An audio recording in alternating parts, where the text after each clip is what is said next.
इतने अरसे बाद भी आतिफ को पार्वती की आवाज पहचानने में कोई दुश्वारी नहीं हुई। ये आवाज सुनकर वो हैरत से उछल पड़ा था। उसने फोन इरफान की बहन समझकर अटेंड किया था, मगर उसकी आवाज पहचानते ही उसने चौकीदार को हुक्म दिया कि इसे मुकम्मल चेक करके उसके ऑफिस में बिठा दे और इसकी कड़ी निगरानी रखे। यूं भी उसके ऑफिस में खुफिया कैमरा नस्ब था। चौकीदार बड़ी आसानी से उसकी निगरानी कर सकता था। आधे घंटे बाद ही आतिफ गेस्ट हाउस पहुंच गया। इस बात से तो वो अच्छी तरह वाकिफ था कि पार्वती की आमद में कोई गहरी साजिश पोशीदा थी, मगर इस साजिश का अंदाजा वो नहीं कर सका था। बहरहाल जो भी बात थी जल्द ही सामने आने वाली थी। यूं भी उसने कभी मौत से खौफ नहीं खाया था। चौकीदार ने उसे देखते ही ओके का सिग्नल दिया। उसका इशारा पाकर आतिफ अपने ऑफिस की जानिब बढ़ गया। अस्सलाम वालेकुम कहते हुए वो अंदर दाखिल हुआ। उसे देखते ही दोनों खड़े हो गए। वालेकुम अस्सलाम। पार्वती निकाब ओढ़े हुए थी। आतिफ के जहन में सोच उभरी, क्या इसका ये गुमान है कि मैं इसे पहचान नहीं पाऊंगा।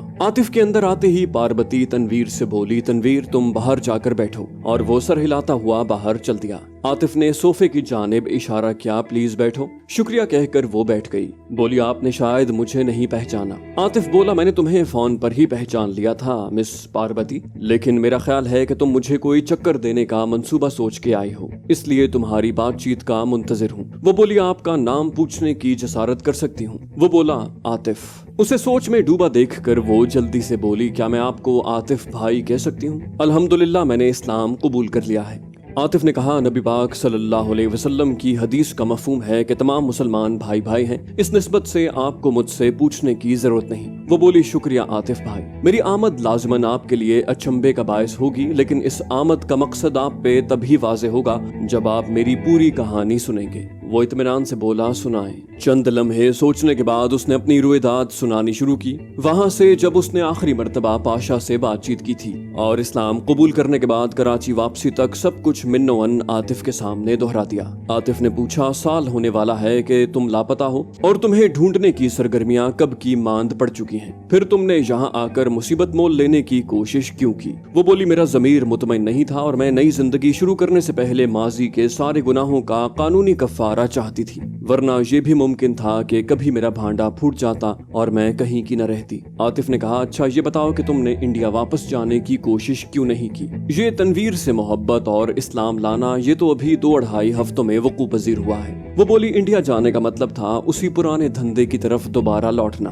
जबकि मैं इस काम से तौबा कर चुकी थी कि जिसमें औरत की जिंदगी का सिर्फ एक ही मसरफ है कि बस वो मर्द का दिल लुभाती रहे। दूसरा मेरा एक महबूब था और उसने साल के बाद अपनी ट्रेनिंग से फारिग होना था। मैं उसके इंतजार में वडेरे के घर छुपी हुई थी। आतिफ के लहजे में तंज की आमेजिश थी, गुड, तो अब उसे छोड़ने की जरूरत क्यों पड़ गई? पार्वती उसके तंज को खातिर में न लाते हुए बोली, आतिफ भाई आप मेरी गुज़श्ता जिंदगी से वाकिफ हैं। अपने जिस महबूब का मैं जिक्र कर रही हूँ, पूरी दुनिया में मुझे सिर्फ उसी पे भरोसा था कि वो मुझे अपना लेगा, या कम से कम मुझे सिर्फ उसी के मुतालिबात पूरे करने होंगे, इसलिए मैंने उसे अपना महबूब कहा। इसके अलावा मेरे पास कोई चारा नहीं था। अब आप ये कहेंगे कि मैं खूबसूरत हूँ और मुझे चाहने वालों की कोई कमी नहीं होगी। ये बात बज़ाहिर सही लगती है, मगर हकीकत से इसका कोई ताल्लुक नहीं, क्योंकि कोई भी मर्द जो मेरी गुज़श्ता जिंदगी से वाकिफ हो जाए कभी मुझे अपनाने के लिए तैयार नहीं होगा। और किसी को धोखा देने में ये खतरा है कि जब भी मेरा माजी उसके सामने आएगा, मैं न सिर्फ उसकी नजरों से गिर जाऊंगी बल्कि मेरे पास कुछ भी नहीं बचेगा।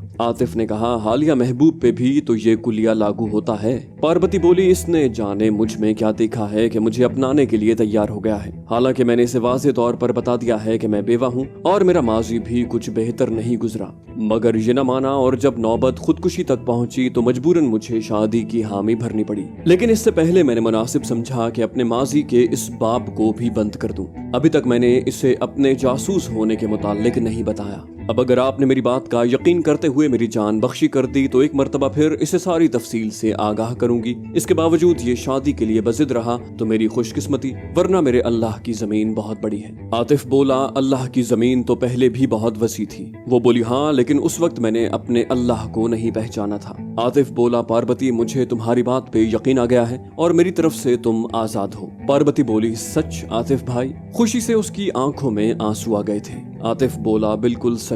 اور یاد رکھو میں سب سے زیادہ تمہارے نقاب سے متاثر ہوا ہوں کیونکہ تم نے ابھی تک مجھے بھی اپنا چہرہ نہیں دکھایا۔ اگر تم مجھے دھوکہ دینے آئی ہوتی تو لازماً مجھے لبھانے کی کوشش کرتی۔ باقی اپنا راز ہر کسی کے سامنے ظاہر کرنے کی ضرورت نہیں۔ اگر میں نے تیرے کیس کو ہائی لیول پہ اجاگر کرنے کی کوشش کی تو شاید تمہاری جان اتنی آسانی سے نہ چھوٹے۔ تمہارا معاملہ مجھ تک محدود ہے، بس اپنے سینئر کے کانوں سے میں وربلی طور پر یہ بات گزار دوں، اس کے علاوہ میں اور کسی بات کی ضرورت محسوس نہیں کرتا۔ پاربتی بولی عاطف بھائی آپ نے میرے ذہن سے بہت بڑا بوجھ اتار دیا ہے، اللہ آپ کو عزت دے اور آپ کی مصیبتوں کو ٹالے اور دلی خواہشات کو پورا کرے۔ عاطف بولا ماشاءاللہ پاربتی بہن بڑی مولوی بن گئی ہو۔ وہ بولی اب میرا نام شہزادی ہے بھیا۔ عاطف نے کہا اچھا نام ہے، تمہارے ساتھ بھلا لگتا ہے۔ وہ بولی شکریہ بھیا، باقی یہ درخواست بھی کروں گی کہ میری چند ویڈیوز اور تصاویر وغیرہ آپ کے ہاتھ لگی تھیں، اگر انہیں تلف کر لیتے تو بڑا احسان ہوتا، یوں بھی اب وہ آپ کے کسی کام کی نہیں ہوں گی۔ عاطف نے کہا ٹھیک ہے، آدھے گھنٹے بعد وہ فلمیں اور تصاویر ضائع کر دی جائیں گی۔ پاربتی بولی اللہ آپ کو عزت دے بھیا۔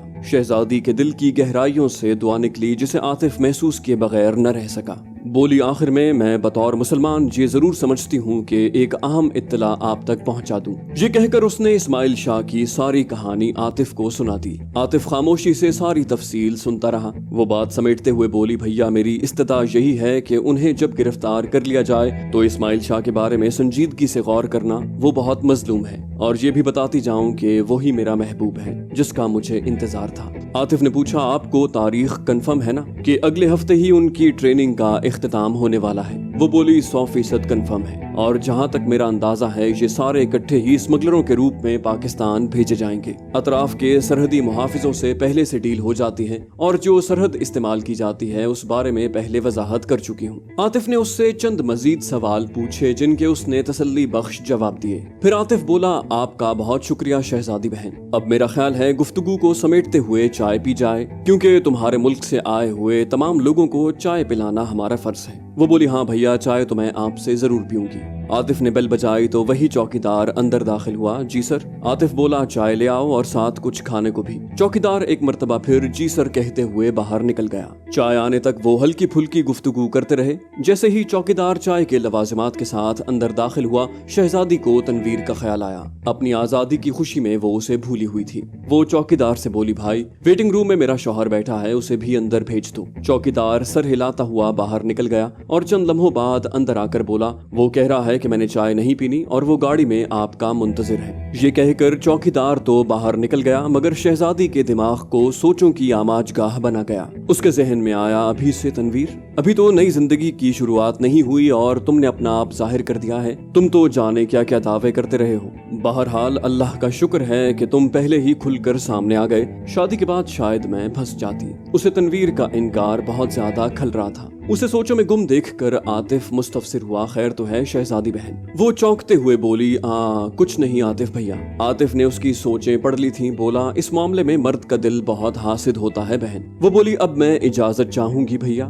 وہ کھڑی ہو گئی۔ تنویر کے رویے سے اسے تکلیف پہنچی تھی۔ عاطف نے ایک کاغذ پر فون نمبر لکھ کر اس کی سمت بڑھایا۔ بہن میرے لائق کوئی خدمت ہو تو اس نمبر پر مجھ سے بات کر لینا، تمہارے کام آ کر مجھے خوشی ہوگی۔ یوں بھی مسلم برادری کا حق بنتا ہے کہ اپنے نو مسلم بہن بھائیوں کا خاص خیال رکھیں۔ مہربانی بھیا کہہ کر اس نے عاطف کے ہاتھ سے کاغذ کا پرزہ لیا اور اسے سلام کہتی ہوئی آفس سے باہر نکل آئی۔ کراچی کے علاقے قائدآباد فلائی اوور کے قریب دھماکہ۔ روشنی کے شہر کراچی کو تاریک کرنے کی سازشیں بے نقاب، بھارتی ایجنسی را کی چال بازیاں مکاریاں، ایک ایسے نوجوان کی داستان جسے حالات نے دہشت گرد بننے پر مجبور کیا۔ بدنام زمانہ ایجنسی بلیک واٹر کے غلیظ دھندے، پاکستانی ISI کے کارنامے، ملک کی خاطر قربانیاں، سنائپر اور بھگوڑا کے بعد پیش خدمت ہے ریاض عاقب کوہلر کا ایک اور شاہکار ناول دلدل۔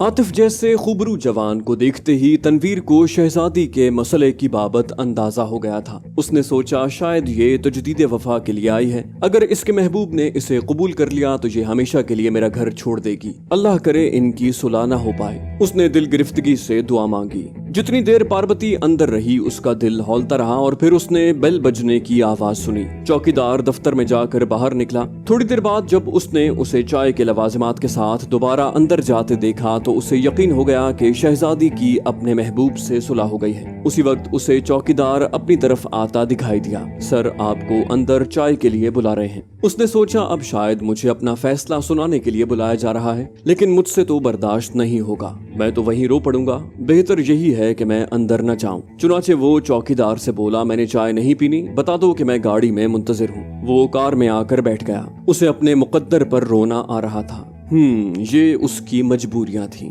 उसने सोचा। जल्द ही उसे शहजादी दफ्तर से बाहर निकलती दिखाई दी। उसने जल्दी से अपनी आंखें साफ की और सेल्फ लगाकर गाड़ी स्टार्ट कर ली। अब कहाँ जाना है? उसकी आवाज में लाखों अंदेशे पिन्हा थे। जाने वो क्या कहती है। शायद यहीं से रुखसत ले ले, शायद एक दफा अम्मी अब्बू से मिलने के लिए चली जाए। यूं भी उसके चेहरे के तासुरात निकाब की वजह से दिखाई नहीं दे रहे थे, लेकिन महसूस यही हो रहा था कि उसके अंदेशे हकीकत का रूप धार चुके हैं। वो बोली, जहाँ रात गुजारी है उसी होटल में चलो। उसके लहजे में पिन्हा संजीदगी तनवीर को वाज़े महसूस हुई और उसका दिल हौलने लगा। गाड़ी इमारत से बाहर लाकर उसने होटल के जानिब मोड़ दी। रास्ते में वो दोनों खामोश बैठे रहे। तनवीर के चेहरे पे छाई संजीदगी और फिक्रमंदी शहजादी के अंदाजों की तस्दीक कर रही थी कि वो उसके किरदार पे शक कर रहा है। उसने कभी भी पाक दामनी का दावा नहीं किया था, मगर ये बात वो कसम खाकर कह सकती थी कि तौबा करने के बाद उसने कभी इस काम के मुताल्लिक सोचा भी नहीं था। और माजी के सारे काम भुलाने के वादे तो तनवीर ने बड़ी शिद्दत से किए थे।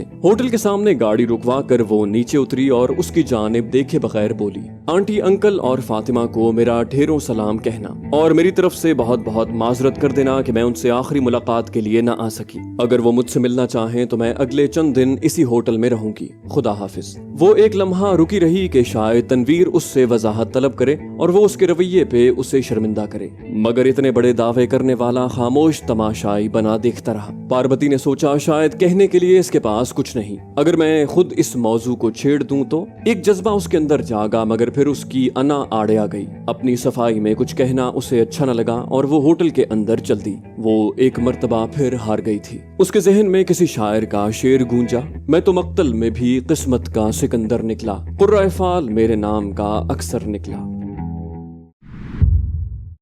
सिद्दीकी साहब ने आतिफ से पूछा, तुम्हें यकीन है कि उसने सच कहा है? आतिफ बोला, 100% सर। इन 20 बंदों के बारे में विक्रम से भी मालूमात मिली थी, मगर उसे ये कंफर्म नहीं था कि उनकी ट्रेनिंग कब खत्म होगी। दूसरे, उसने ये बात बहुत मुजम्मल बताई थी। वैसे भी ये बात रिकॉर्ड पे है कि कुछ दुश्मन मुल्क तंजीमों के आदमी पड़ोसी मुल्क में दहशतगर्दी की तरबियत के लिए जाते रहते हैं। विक्रम ने भी इसी तनाजुर में बात की थी, लेकिन जिस तरह पार्वती, मेरा मतलब है शहजादी, ने बात की है तो सूरत हाल काफी गंभीर दिखाई दे रही है। 20 ऐसे जवान जो के मास्टर्स हों और फिर उन्हें 15 माह की ट्रेनिंग दी जाए, जिसमें लाजिमन जिस्मानी तरबियत के साथ उनकी ब्रेन वॉशिंग भी की गई होगी। वो कितनी मुसीबत का सबब बनेंगे और दुश्मन उनसे कितने फायदे उठाएगा, इसके लिए किसी हिसाब की जरूरत नहीं रहती। फिर ये बात भी यकीनी है कि इनमें से हर आदमी किसी न किसी वडेरे, सरदार, चौधरी और मलिक का डसा हुआ होगा और उसने अपना बदला कानून के दायरे में रहते हुए लेना होता तो उसे दुश्मन मुल्क जाकर ट्रेनिंग करने की जरूरत नहीं थी। इसलिए ये बात भी बड़े फसाद का सबब बनेगी। सिद्दीकी साहब ने कहा, आतिफ मियाँ, ये तो बात की बात है, पहले ये बताओ